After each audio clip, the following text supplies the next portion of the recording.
So a year ago when we got Kairo, our dog, I registered, just so I could keep him in my apartment, I registered him as an emotional support animal. But I think our poor dog needs an emotional support animal.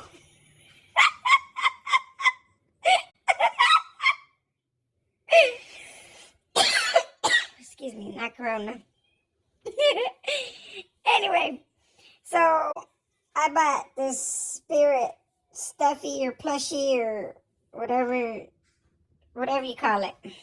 I bought that for my 4-year-old because she loves them. And she loves spirit. Well, I showed Kairo. I said, "Don't you tear this up!" And I shook it at him. And since then, he's terrified of it.